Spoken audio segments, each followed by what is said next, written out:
الله الرحمن الرحيم. Ada 6 sifat orang yang dapat hidayah.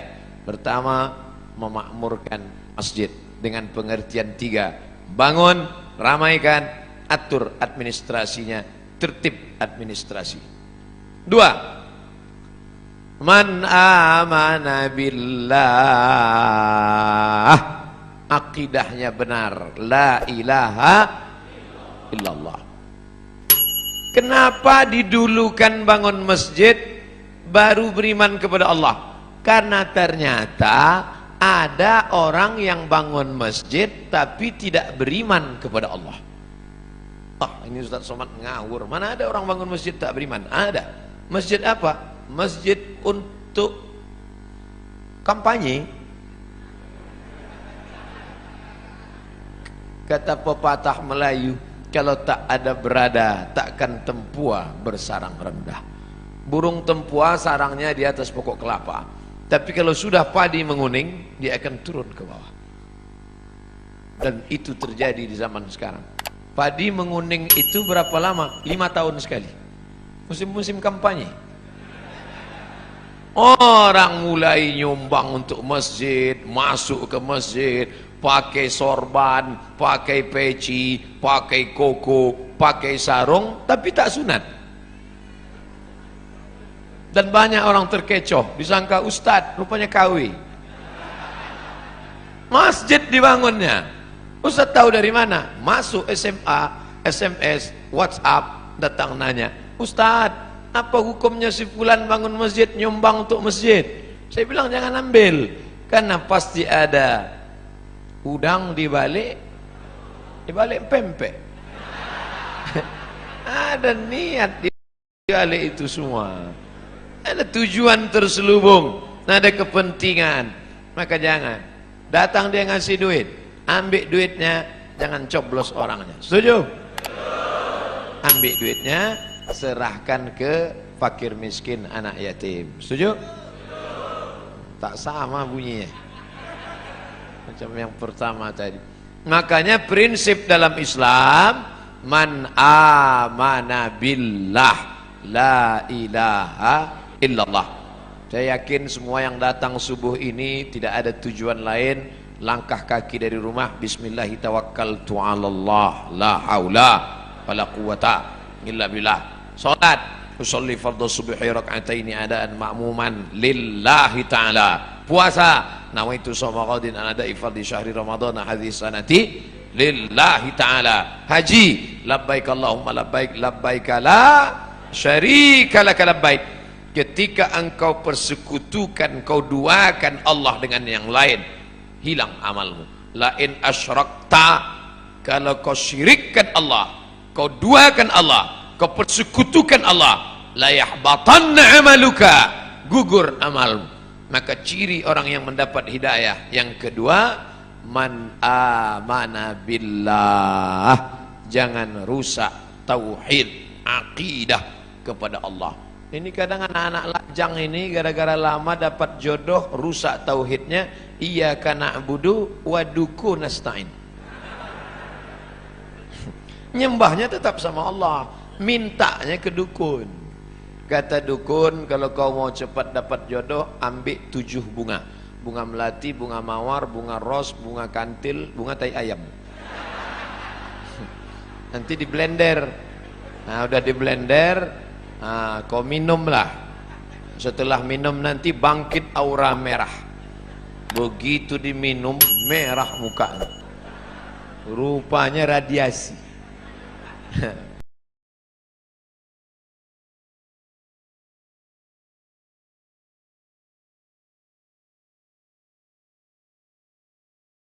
Pergilah batu rubi berwarna merah, maka aura merah akan bangkit, wajah akan merah, biji mata merah.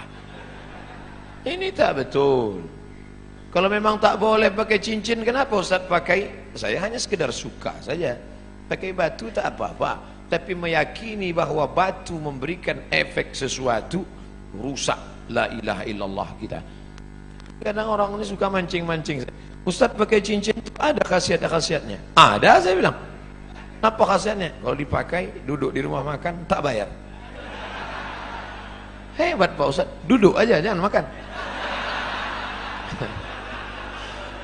Masih percaya dia dengan yang begitu-begitu. La ilaha illallah. Kita dalam Islam diajarkan berani berkata la ilaha. La ilaha, tak ada lagi batu-batu. La ilaha, tak ada lagi dukun-dukun. La ilaha, tak ada lagi gelang-gelang. La ilaha, tidak ada lagi sembahan-sembahan. La ilaha illallah. Murni. Inna salati wa nusuki wa mahyaya wa mamati lillah. Jangan rusak lagi. Yang nampaknya kita tak jadi nikah. Kenapa? Persiapan pernikahan sudah siap, ternyata menurut ramalan kita tak cocok. Aku Taurus, engkau Pisces. Taurus ini kambing, Pisces ini ikan. Ikan tak cocok sama kambing. Tak jadi nikah hanya gara-gara ramalan. La ilaha illallah Muhammadur Rasulullah. Maka jangan lagi kadzdzabal munajjimun walau sadaqu. Bohong, dusta orang yang percaya kepada ramalan zodiak bintang-bintang, kalaupun betul kebetulan. Bila Anda telinganya agak ke depan, tak cocok kerja di sungai. Bila tai lalatnya di bawah dagu, cocoknya di darat. Ini bohong semua. Islam tidak pernah berkata demikian. Fa idza azamta, kalau kau sudah tekad, fatawakkal 'alallah. Bertawakkallah kepada Allah. Jangan rusak akidah tauhidmu. Percaya kepada burung-burung. La tiarata, tak boleh. Dulu orang kafir musyrik, kalau dia mau bisnis, dilemparnya burung di atas pohon kayu. Lempar. Kalau burung itu terbang ke arah negeri Syam, berarti sial. Syukmu, Syam, sial. Kalau pergi ke arah Yaman, Yamin, beruntung, lempar. Ke arah Yaman, ayo lanjutkan. Kalau ke arah Syam, berarti sial. Kalau mau bisnis, diambil anak panah 3 biji. Anak panah disimpan dalam Ka'bah, digoncang. Pergi atau tak pergi? Ambil anak panah. Pergi, pergi. Tidak pergi, jangan pergi. Kosong, Anda belum beruntung, goncang sekali lagi. Ini dibatalkan dalam Islam. Maka dalam Islam diharamkan innamal ghamru wal maisiru wal ansabu wal azlamu khamar. Namal ghamru wal maisir, judi, wal ansabu, menyembelih binatang untuk berhala, wal azlam, mengundi nasib, rijsun, najis, min amalis syaitan, perbuatan setan, fajtanibuh, jauhi. Ciri orang yang mendapat hidayah, dia berserah diri hanya kepada Allah, tapi tetap ada usaha. Jangan tidak ada usaha. Jangan nanti yang lajang-lajang, yang gadis-gadis, kamu tak ada usaha untuk jodoh. Kalau memang sudah takdir Allah, tak akan kemana. Tetap ada usaha. Contoh, ini kue kotak Nengs Bakri. Ini kan memang ditakdirkan untuk saya ini kan. Memang untuk saya. Tapi saya tak ada usaha untuk membuka kotaknya. Masuk dia ke mulut saya. Tidak, menganga dari tadi. Mesti ada usaha untuk membuka kotaknya, lalu memilih-milih kue yang mana. Berapa biji kue? Pilih yang ini atau ini. Mesti ada usaha mengambil paralotnya, lalu ditusukkan ke botol, ke gelasnya. Ada usaha. Usaha itu disebut dengan ikhtiar. Itulah ahlus sunnah wal jamaah. Kalau tidak ada usaha, hanya pasrah saja, itu namanya Jabariyah. Orang Jabariyah kata dia tak ada usaha, takdir saja. Bang, abang tak kerja. Kalau memang rezeki kita datang sendiri, adinda, tak usah kerja-kerja. Nanti kalau ada suami ibu macam itu Jabariyah. Kalau gitu ibu tak usah masak. Nanti jam-jam 9 dia lapar, nanya, mana makanan kita? Kalau sudah takdir Allah, datang sendiri dia, bang.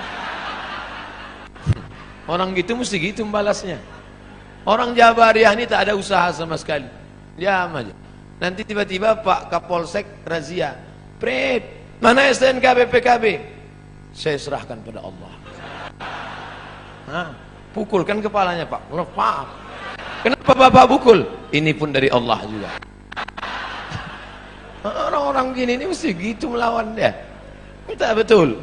Allah kasih kita kudrat, Allah kasih kita iradat, Allah kasih kita sama, Allah kasih kita basar, Allah kasih kita kalam, supaya kita berusaha.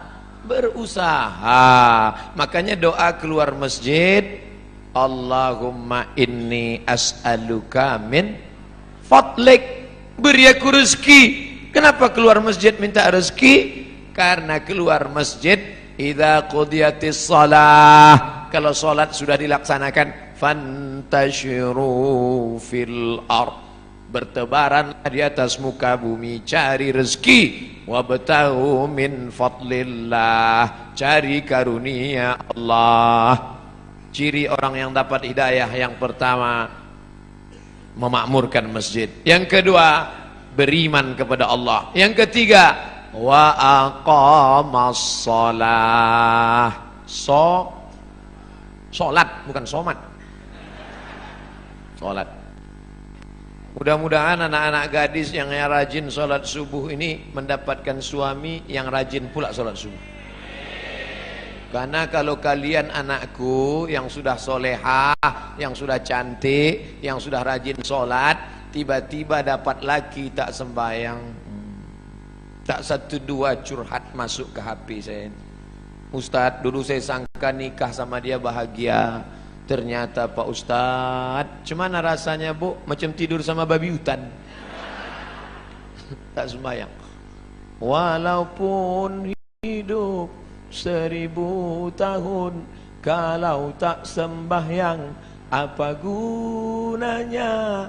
Walaupun hidup 1000 tahun, kalau tak sembahyang apa gunanya?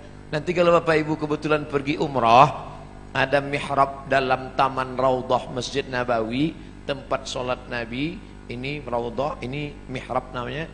Di sebelah kiri ada tertulis as-salatu imaduddin, salat tiang agama.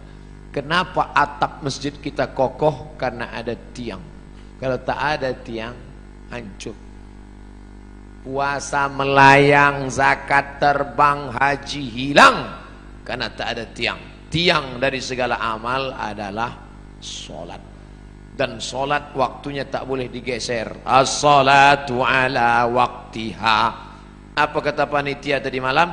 Ustadz Somad, jam 4 kami tunggu di pintu. Maka jam 4 kurang 5 saya sudah siap di ruang tamu. Tak boleh. Saya tahu ini orang-orang Pertamina ini disiplin. Kalau sampai meleset sedikit ditinggalkan ya kita. Maka saya tunggu tepat. Tapi saya tak bertanya, karena dia Pekanbaru sholat subuh jam 5. Ini kok cepat betul, saya tak tanya. Saya jarang saya nanya-nanya, masa LCMA nanya? Yalah Pak, pokoknya siap-siap. Sedangkan janji sama Allah tak boleh digeser, apalagi sama manusia tak kita geser, apalagi sama Allah. Ini sekarang banyak yang geser janji sama Allah. Palembang sholat subuh jam 4 lewat sikit, dibuatnya sholat subuh jam 8. Bangun jam 8, tutup pintu, rapatkan gorden, matikan lampu. Sholli fardhus subhi. Allah. Datang maknya buka pintu menengok. Alhamdulillah, anakku sejak ikut ngaji sama Habib Mahdi ini, salat duhanya pun pakai kunut. Allahumma hdina fi man hadait. Hebat. Ustadz Somad boleh nanya Ustadz? Boleh.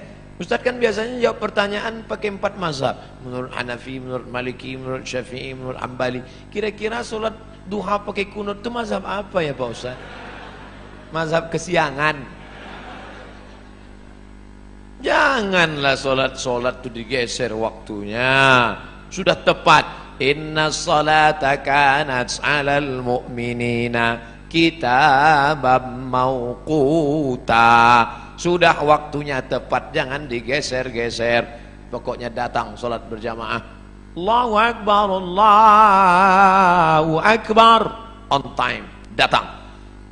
Sab'atun yuzilluhumullah. Ada 7 golongan yang akan mendapatkan naungan Allah. Yauma la zilla illa zilluh. Hari itu tak ada atap, hari itu tak ada terpal, hari itu tak ada tenda, hari itu tak ada naungan. Tapi dia mendapatkan naungan di padang mahsyar. Siapa dia? Rajulun qalbuhu mu'allaqun fil masajid. Anak-anak muda yang hatinya tergantung di masjid.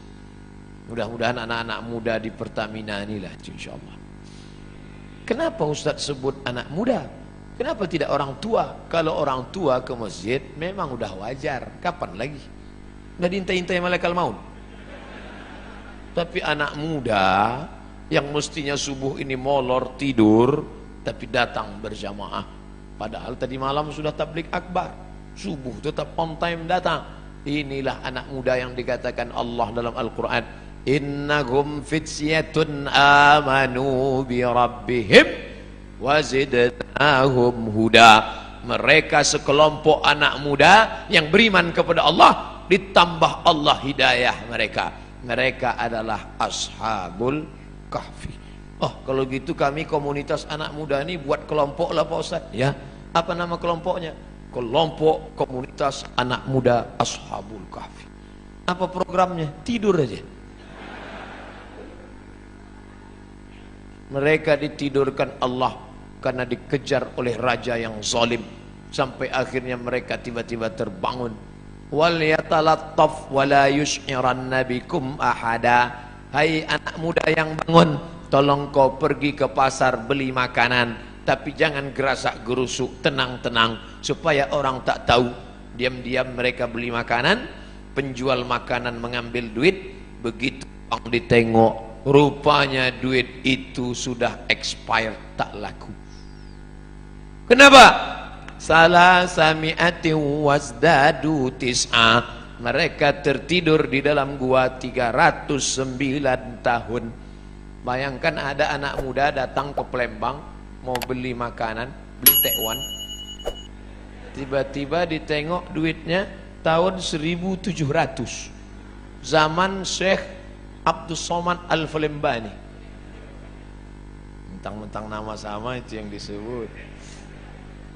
Bayangkan apa yang terjadi saat itu. Ini ada anak muda.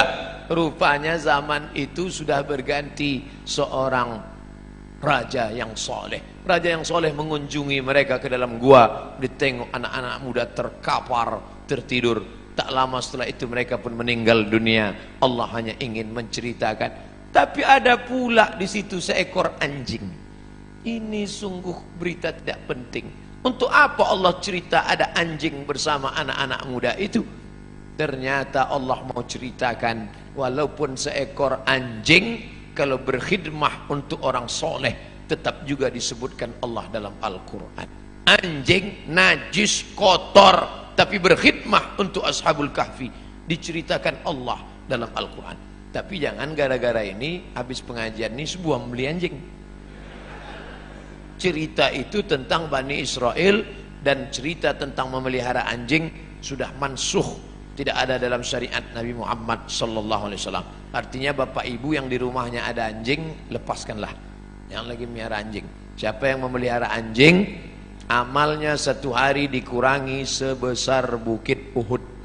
Bukit Uhud itu panjangnya 7 km. Amal dia sehari sebesar bisul. Jadi tiap hari amalnya min. Siapa yang di rumahnya ada anjing, malaikat tidak masuk. Yang tak masuk itu malaikat rahmat, malaikat maut tetap. Kalau malaikat maut tak masuk, udah lama saya pelihara anjing herder 3. Bapak ibu yang dimuliakan Allah, artinya apa? Istiqomah solat berjamaah. Wahai anak-anak muda, kalian buatkan komunitas anak muda pencinta masjid. Alhamdulillah sekarang sedang tren komunitas. Saya di beberapa tempat ketemu komunitas anak-anak muda. Apa komunitas kalian? Jombloan sejati.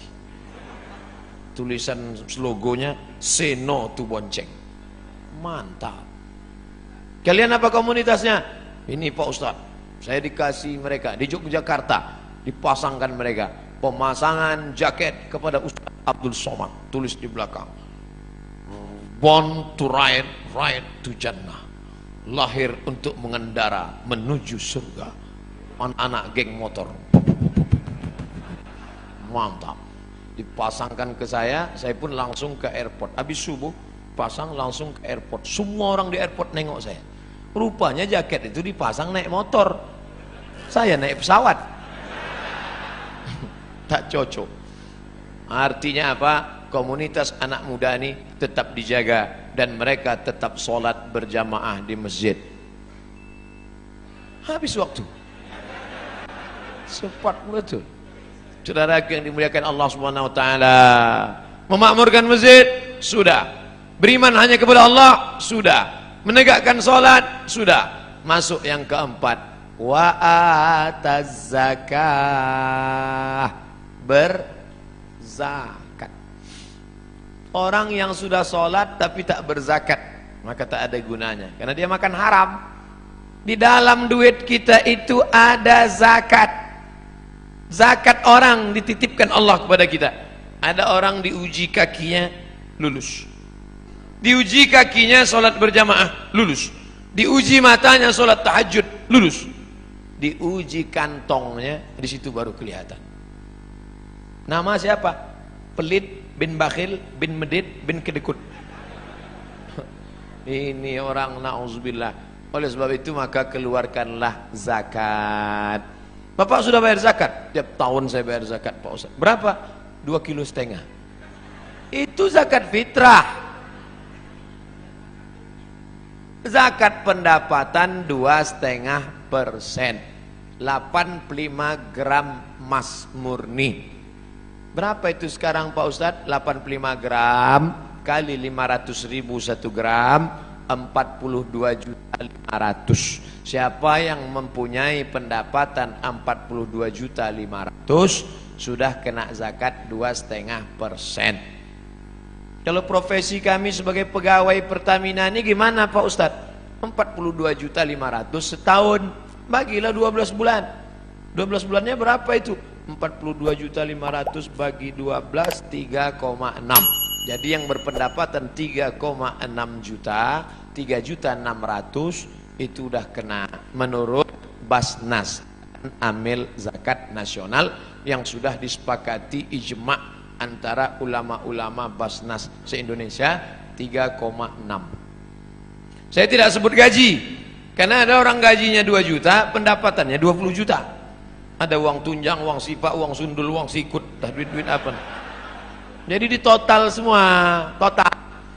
Pak Ustadz, saya sebulan dapat 5 juta. Mudah cara ngitungnya. 1.025.000. 5 juta berarti 125.000. Saya 10 juta Pak Ustadz, 250.000. Saya sebulan dapat saya 100 juta Pak Ustadz, 2,5 juta. Mudah-mudahan Bapak Ibu punya duit 100 juta. Dari bunyi aminnya banyak yang tak yakin Pak. Masalah duit ini kita tak bisa ngelihat orang, tak bisa dinilai duit dari wajah orang. Ada hitam, jelek, pesek, pendek. Tapi buka dompet 100 juta. Ada ganteng putih, tengok dompet 2.000 perak. Mudah-mudahan semuanya dapat 100 juta. 100 juta zakatnya berarti 2,5 juta. Memang kalau udah cerita zakat ini banyak lupa. Tak ingat saya Bos. 2,5 juta. Saya tak tahu entah siapa yang punya 100 juta, entah siapa yang tidak, saya tak tahu. Dan Bapak petugas Basma, Badan Amil Zakat Pertamina, itu tidak tahu siapa yang punya duit. Tapi ada dia yang tahu, la ta'khuzuhu sinatun. Dia tak mengantuk, tak tidak tidur. Tak mau berzakat, simpan, simpan. Tak ada angin, tak ada hujan, tiba-tiba lutut sakit. Dibawa ke tempat kusuk, makin sakit. Dicucuk pakai jarum-jarum itu, akupunktur, sakit. Tak mempan jarum, cucuk paku payung, makin sakit. Akhirnya dibawalah ke Singapura. Sampai di Singapura datanglah dokter Cina membawa martil kecil aja. Dipukulnya lutut. Ayah, lapuklah lama pakai. Rupanya tempurung kelapa yang di lutut nih lapuk. Jadi gimana dok? Tenang, kita sudah import lutut dari Tiongkok. Berapa harganya? Sebelah kanan 40, sebelah kiri 40, ongkos pasang 20, pas 100. Itu namanya duit hantu dimakan setan. Silakanlah. Yang tak mau bayar zakat tak apa-apa, silakan. Tapi awas. Gimana? Udah ada terasa? Nah, kalau udah ada bayar. Nanti habis nih jumpai Badan Amil Zakat Pertamina, serahkan, bayarkan. Ustadz, bagusnya saya bayar, saya dapat sebulan 4 juta Pak Ustadz. 25.000 berarti 100. Apakah bagus saya bayar tiap bulan 100 atau saya tunggu setahun 1.200.000 tiap bulan? Tiap bulan serahkan. Ah, kan sama aja. Sebulan 100, setahun 1.200.000, kan sama. Duitnya sama, setannya tak sama. Kalau 100.000 ringan, kalau sudah terkumpul 1.200.000, allazi waswisu fi sudurin nas, yang berbisik itu siapa? Minal jin. Nah, kalau jin yang berbisik, senang, kita baca ayat kursi selesai. Ini yang berbisik ini nas, sekantor sama kita, sama-sama orang Pertamina juga. Mau kemana bro? Mau bayar zakat ke Basma. Berapa? 1.200.000. HP baru 1.100.000. Kita bacakan ayat kursi, hafal pula dia dari kita lagi. Nanti kalau ada kawan begini, bacakan juga ayat kursi, membuskan dia, Allah qayyum la ta'udhu sunatu wa la nawm. Oleh sebab itu bayar zakat. Yang paling tinggi zakat. Di bawah zakat infak. Di bawah infak sedekah. Apa beda infak sama sedekah Ustaz? Infak materi. Wa anfiqu min thayyibati ma kasabtum. Berikanlah hasil usahamu. Infak itu materi. Kalau sedekah non materi. Makanya dalam hadis dikatakan tabassumika fi wajhi akhika shadaqah, senyummu ke wajah saudaramu shadaqah. Allah Maha Adil. Kalian yang bisa ngasih sedekah duit, sedekah. Kalian yang bisa ngasih infak duit, infak. Infak kipas angin, infak AC, infak lampu. Tapi yang tak bisa ngasih infak shadaqah. Artinya apa? Kau yang berduit kasihlah duit. Yang tak bisa ngasih duit senyum aja. Misal jumpa orang, udahlah duit tidak, senyum tidak. Asal jumpa muka macam jeruk purut dipijak gajah. Oleh sebab itu bagi, makanya yang paling tepat untuk kotak masjid itu adalah kotak infak. Jangan buat kotak sedekah, kotak infak biar dia ngasih duit. Kalau kotak sedekah, itulah senyum aja deh.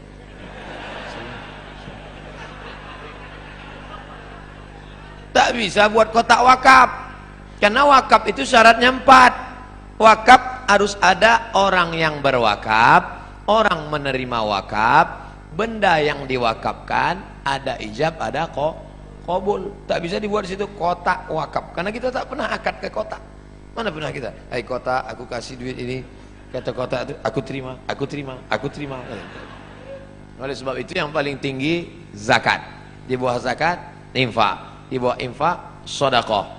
Lalu kemudian yang lebih khusus lagi namanya wakaf. Bapak Ibu yang ada tanah, wakafkanlah. Ini tanah 1 hektar saya wakafkan untuk SMP Islam di kota Palembang. Kami tak tahu ngurusnya Pak Ustadz. Datangi Mas Puroh, Ustadz Habib Mahdi. Datangi Habib Qasim. Hubungi Ustadz Solhas. Hubungi Ustadz Taufik. Hubungi Ustadz King, minta kepada mereka tolong kelola tanah kami. Ini tanah sejauh mata mandang. Untuk apa? Tanah mati kita, habis anak berkelahi gara-gara tanah. Tanah yang 1 hektar kita wakafkan untuk sekolah, itulah yang akan mengalir untuk kita mati. Bapak-bapak, tanah bapak banyak. Begitu bapak meninggal, dijual ibu itu. Habis itu nikah dia sama brownies. Dibuatlah rumah cantik besar. Brownies tuh yang tinggal di rumah itu nanti. Dibeli mobil cantik, dia pakai mobil itu. Tak percaya, cobalah. Ustadz ini tak enak, giliran mati kami dibilangnya mati. Oke, kalau gitu kita balik, ibu itu mati. Ibu yang banyak duit, soalnya ini beli gelang, dapat duit beli rantai, dapat duit beli cincin.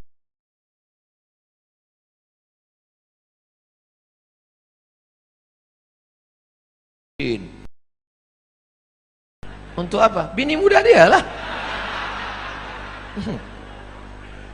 Saya bukan maksa sedekah ini, enggak. Ya, kalian laki-laki yang tak mau bersedekah, simpan aja duit itu, simpanlah. Diambil laki mereka nanti. Kalian ibu-ibu yang tak mau bersedekah, silakan. Diambil mereka untuk modal kawin lagi. Yang kalian sedekahkan, itulah yang akan mengalir menjadi amal jariyah. Siapa itu orang yang mendapat hidayah? Man innama ya'muru masajidallah. Sudah. Man amana billah. Sudah. Rupanya Ustadz Somad selip membaca ayatnya.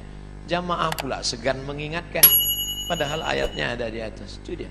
Innama ya'muru masajidallah man amana billah wal yaumil akhir. Dunia ini akan berakhir. Kita ini macam bunga, kuntum, mekar, harum, wangi, layu, mati. Ada bunga yang tak layu-layu Pak Ustaz? Mana? Bunga kaca. Ini bunga mati. Kita bukan benda mati. Yang dulu ulama-ulama besar, raja-raja utama, Sultan Mahmud Badaruddin, mana dia sekarang? Meninggal dunia. Tapi orang bangga menyebut dia. Kenapa? Karena dia pro kepada Islam. Syekh Abdul Somad Al-Falimbani, mana dia sekarang? Meninggal. Tapi orang bangga menyebut namanya. Sampai sekarang di Riau, di Kabupaten Pelalawan, bukunya masih tetap dibaca. Nama kitabnya Sayrus Salikin. Sair, perjalanan. Salikin, orang yang berjalan menuju Allah Subhanahu wa ta'ala. Bapak Ibu pergi ke Masjid Raya Kabupaten Pelalawan, Provinsi Riau, masih dikaji kitab Sayrus Salikin. Dulu Ustadz Muhammad Sani namanya, Ketua Majelis Ulama yang membacakan kitab itu. Kitab ulama Palembang masih dibaca di Riau sampai hari ini. Sayrus Salikin, Syekh Abdul Somad Al-Falimbani. Tapi dia bukan cuma pandai baca kitab. Syekh Abdul Somad Al-Falimbani cuma baca kitab di masjid. Enggak. Dia dengar ada kerajaan di Malaysia, namanya Kerajaan Kedah, berperang dengan Siam. Siam itu Thailand. Thailand berperang dengan Kedah. Ditinggalkannya Palembang, pergi dia ke sana berjihad fi sabilillah. Ternyata ulama-ulama dulu adalah ulama yang siap perang, siap membela Islam, melawan orang yang menghancurkan Kedah, kerajaan Melayu Islam. Terbang dia ke sana. Ulama besar dari Makassar, Syekh Yusuf Al-Makassari, Tajul Khalwati, melawan Belanda, dicampakkan Belanda ke Cape Town, Afrika Selatan. Jadi jangan bayangkan ulama dulu duduk di masjid mengajarkan tentang sabar. Kita dijajah Belanda, sabar.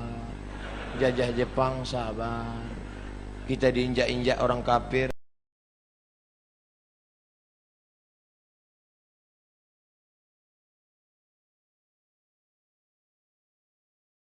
dikatakan radikal, dikatakan keras, dikatakan teroris. Ini orang tidak mengerti sejarah. Di Ponegoro, Sultan Badaruddin, Mahmud Badaruddin, Sultan Sarip Qasim, Sultan Nuku dari Tidore, itu dulu adalah penjahat-penjahat di mata Belanda. Siapa yang memperjuangkan Islam pasti akan punya musuh-musuh. Betul? Yang tak punya musuh adalah orang munafik yang kemana-mana merasa berteman. Jumpa Abu Lahab, teman. Wa idza khalau ila syayatinihim, kalau mereka berjumpa dengan setan-setan mereka, qalu, mereka berkata, inna ma'akum, kami dengan geng kalian setan. Kalau jumpa dengan orang beriman, kami dengan kalian. Jumpa dengan setan, kami dengan kalian bermuka dua. Muzabzabina baina dzalik, la ilaha ula wa la ilaha ula. Tidak kemari, tidak ke sini. Ini Ustaz Somad, ini Ustaz keras. Dah, saya suara aja yang keras, hati lembut. Saudara yang dimuliakan Allah Subhanahu wa taala. Siapa itu orang yang dapat hidayah? Allah memakmurkan masjid. Man amana billah, la ilaha illallah, tauhidnya bagus, wal yaumil akhir, percaya kepada dunia akan berakhir, kita akan mati, tinggal semua ini semua yang akan dibawa iman dan amal soleh. Wa aqamas shalah, rajin istiqomah salat, wa ataz zakah, membayar zakat. Yang terakhir yang keenam, walam yakhsha illallah, takutnya sudah hilang, tak lagi ada takut dalam hatinya karena takutnya sudah habis hanya kepada Allah. Orang yang korupsi kalau ditanya lagi, Bapak korupsi itu kenapa? Takut nanti pensiun tak punya rumah, tak punya mobil, tak punya kebun sawit, tak punya kebun karet, tak punya kos-kosan, takut anak tak bisa kuliah, takut dunia membuatkan orang menghalalkan yang diharamkan Allah. Makanya ditulis di sini besar-besar, walam yakhsha illallah. Itu dia, walam yakhsha illallah. Sengaja pas di atas saya ini dibuat, walam yakhsha illallah.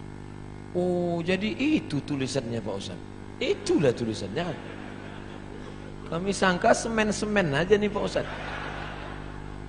Sengaja ini kaligrafi yang dipilih supaya apa? Supaya semua orang Pertamina di sini tahu bahwa dia mengukur dirinya. Aku ini termasuk orang yang sudah dapat hidayah atau tidak. Alhamdulillah Ustaz. Setelah Ustaz jelaskan 6 sifat ini ada dalam diri kami. Alhamdulillah. Satu pun tak ada. Na'udzubillah. Baru ada 3, tambah lagi. Kami tak berdaya. La haula wala quwata illa billah. Jangan takut menghadapi hidup. Walam yakhsha illallah. Makanya ibu-ibu itu paling kuat dia. Meninggal suaminya, anaknya ada 3, tak ada dia takut. Tak menangis dia waktu suaminya meninggal. Ibu tak nangis, tak takut masa depan. Tidak Pak Ustaz. Kenapa? Banyak harta warisannya.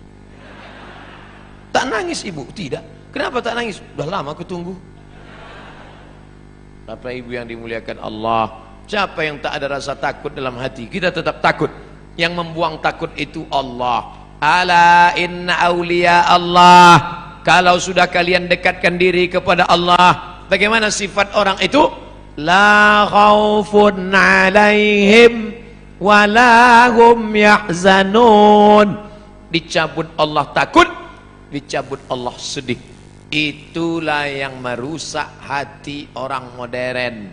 Takut, sedih, penyakit stres, depresi, jantung koroner, diabetes meletus, asam urat naik gara-gara terlampau takut, sedih. Apa beda takut sama sedih? Sedih terhadap masa lalu, takut terhadap masa depan. Yang kuliah takut tak selesai S1. Yang sudah S1 takut tak kerja. Yang udah kerja takut di PHK. Yang udah kerja takut tak bisa nikah. Yang udah nikah takut tak punya anak. Yang udah punya anak takut tak bisa nikah sekali lagi. Istri pertamanya meninggal, ibu mau marah. Takut terhadap masa depan. Maka menghilangkan takut itu dengan apa? Falyabudu rabb hadzal bait. Banyak-banyak engkau beribadah di rumah Allah ini. Kalau engkau banyak beribadah, Allah janjikan 2. Apa dia? At'amahum min ju'. Kalau kau lapar dikasihnya makan. Wa amanahum min khauf. Kalau kau takut dikasihnya aman. Ibu-ibu yang merasa takut banyak-banyak beribadah. Kalau kau lapar dikasihnya makan. Saya enggak percaya Pak Ustaz. Saya lapar udah beribadah, kenapa tak ada? Tengok, langsung dapat kue kotak. Dan kabar gembira, setelah ini akan ada sarapan bersama di rumah masing-masing. Panitia udah cemas sudah tadi. Ini gawat Ustaz. Kaji kita kan tentang takut. Jangan takut. Insya Allah saya tak salah cakap. Jadi kalau ada terasa takut adik-adik, nanti KKN tiba-tiba ditempatkan di suatu desa, disuruh ngasih kata sambutan, takut menggeletar. Assalamualaikum. Apa kalian takut? Yang kuhadapi ini manusia, aku manusia. Pak Kades, Pak Kapolsek, Pak Dandim, Pak Dan Ramil, Pak Kapolda, Pak Kapolri, ini semua manusia. Sampaikan, manusia yang kuhadapi, sama-sama manusia. Bismillahirrahmanirrahim. La haula, hilangkan takut. Tapi dalam hati aja, jangan pula dicakapkan ke depan mereka. Hai kades-kades, kalian manusia semua. Aku mau, jangan begitu. Cukup dalam hati kita saja. Jangan angkuh, jangan sombong. Takut, ngeri, cemas, di mana letaknya? Di jantung. Ala fil jasadi mudghah, ketahuilah di dalam dirimu itu ada segumpal. Idza salahat salahal jasadu kulluh. Kalau di jantung itu baik, yang lain ikut baik. Kalau sudah jantung bermasalah, maka yang lain ikut bermasalah. Makanya Bapak Ibu dengar kabar Syanu meninggal mendadak kemarin. Kenapa? Sakit jantung. Pernah tak dengar? Syanu meninggal kenapa? Kena kurap jantung. Maka jantung itu mesti dinormalkan. Dengan cara apa? Ala bidzikrillahi tatmainnul qulub. Banyak-banyak berzikir mengingat Allah, maka jantung akan normal. Kalau terasa jantung tak normal, letaknya di dada sebelah kiri. Coba raba pegang. Yang dipegang dada kita, jangan dada kawan. Normalnya. Orang yang tak normal tuh maka banyak-banyak zikir. La ilaha illallah, la ilaha illallah. Maka goyang kepalanya itu ke kiri. La ilaha illallah. Sini. La ilaha illallah, la ilaha. Ini banyak orang yang zikir goyang kepala. Tanya, kau kenapa goyang? Entah, tengok orang goyang, aku goyang pula. La ilaha illallah. Allah, Allah, Allah, Allah, Allah, Allah, Allah, Allah, Allah, Allah, Allah, Allah, Allah, sampai mati. Karena nanti yang terakhir keluar dari mulut kita, la ilaha illallah. Habis. Itulah sifat 6. Jangan lupa subscribe, like, and share.